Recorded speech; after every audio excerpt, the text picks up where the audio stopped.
നമസ്കാരം.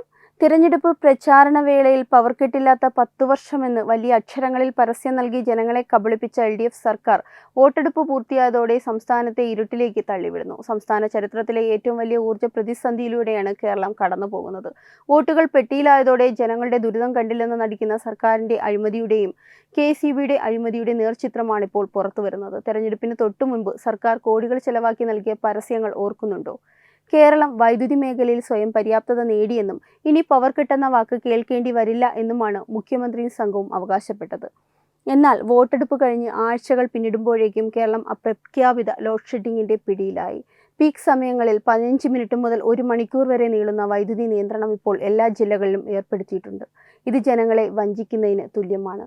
വൈദ്യുതി വാങ്ങുന്ന കാര്യത്തിൽ സർക്കാർ കാണിക്കുന്ന അനാസ്ഥ ഞെട്ടിപ്പിക്കുന്നതാണ്. കുറഞ്ഞ നിരക്കിൽ വൈദ്യുതി ലഭ്യമാകുന്ന ടേമേ ഹെഡ് മാർക്കറ്റിൽ നിന്ന് വൈദ്യുതി വാങ്ങാൻ KCB ശ്രമിച്ചെങ്കിലും റെഗുലേറ്ററി കമ്മീഷൻ അതിന് അനുമതി നൽകിയില്ല. എന്തുകൊണ്ടാണ് അനുമതി നൽകാത്തത് എന്ന് പരിശോധിക്കുമ്പോൾ സർക്കാരിന്റെ പരാജയം വ്യക്തമാകും. കൃത്യമായ വിവരങ്ങളും ഡാറ്റകളും നൽകുന്നതിൽ KCB പരാജയപ്പെട്ടതാണ് ഈ അനുമതി ലഭിക്കാത്തതിന് കാരണം. ഇതിന്റെ ഫലമായി ഉയർന്ന നിരക്കിൽ വൈദ്യുതി വാങ്ങേണ്ടി വരുന്നതും അതുവഴി KCBക്കുണ്ടായ ഭീമമായ നഷ്ടവും ഒടുവിൽ സാധാരണക്കാരന്റെ കറണ്ട് ചാർജ് വർധനവിലൂടെ നികത്താനാണ് സർക്കാരിന്റെ നീക്കം. നരേന്ദ്രമോദി സർക്കാർ രാജ്യത്തെ എല്ലാ ഗ്രാമങ്ങളിലും വൈദ്യുതി എത്തിക്കുന്നതിനും പുനരുൽപാദന ഊർജ്ജ സ്രോതസ്സുകൾ വികസിപ്പിക്കുന്നതിനും നൽകുന്ന വലിയ സഹായങ്ങൾ കേരളം പാഴാക്കുകയാണ്. കേന്ദ്രം നൽകുന്ന ഗ്രാന്റുകളും ഫണ്ടുകളും കൃത്യമായി വിനിയോഗിക്കുന്നതിൽ സംസ്ഥാന സർക്കാർ പരാജയപ്പെട്ടു. വൈദ്യുതി ഉൽപ്പാദനത്തിനായി കേരളത്തിൽ പുതിയ പദ്ധതികൾ തുടങ്ങുന്നതിന് പകരം പുറത്തുനിന്ന് ഉയർന്ന വിലയ്ക്ക് വൈദ്യുതി വാങ്ങി കമ്മീഷനടിക്കാനാണ് ഭരണകൂടം താൽപ്പര്യപ്പെടുന്നത്. മറ്റ് സംസ്ഥാനങ്ങളിൽ കേന്ദ്ര സഹായത്തോടെ സൗരോർജ്ജ പദ്ധതികൾ വൻതോതിൽ നടപ്പിലാക്കുമ്പോൾ കേരളം ഇപ്പോഴും പഴയ കരാറുകളെയും ഇറക്കുമതിയും ആശ്രയിച്ച് കഴിയുകയാണ്. സംസ്ഥാനത്തെ പ്രതിദിന വൈദ്യുതി ഉപയോഗം 117 ദശലക്ഷം യൂണിറ്റും കടന്ന് കുതിക്കുകയാണ്. ഇതിൽ കേരളത്തിൽ ഉൽപ്പാദിപ്പിക്കപ്പെടുന്നത് വെറും 27 ദശലക്ഷം യൂണിറ്റ് മാത്രമാണ്. ബാക്കി 87 ദശലക്ഷം യൂണിറ്റിലധികം പുറത്തുനിന്ന് വാങ്ങേണ്ട അവസ്ഥയാണ്.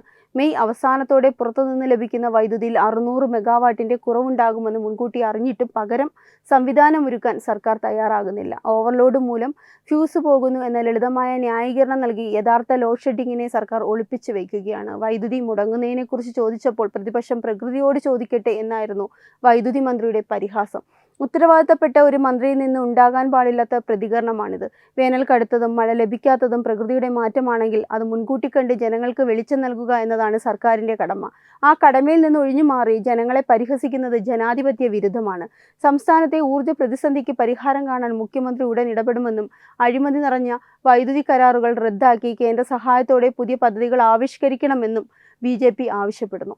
ഇനിയും ജനങ്ങളെ ഇരുട്ടിൽ നിർത്താനാണ് ഭാവമെങ്കിൽ ശക്തമായ ജനകീയ പ്രക്ഷോഭങ്ങൾക്ക് സംസ്ഥാനം സാക്ഷ്യം വഹിക്കേണ്ടി വരും. വരും ദിവസങ്ങളിൽ ചൂട് ഇനിയും വർദ്ധിച്ചാൽ വൈദ്യുതി നിയന്ത്രണം 30 മിനിറ്റിൽ കൂടുതൽ നീളാനാണ് സാധ്യത. ഇത് ജനജീവിതത്തെ ഗുരുതരമായി ബാധിക്കുകയും ചെയ്യും. Web desk Tatwamayi TV.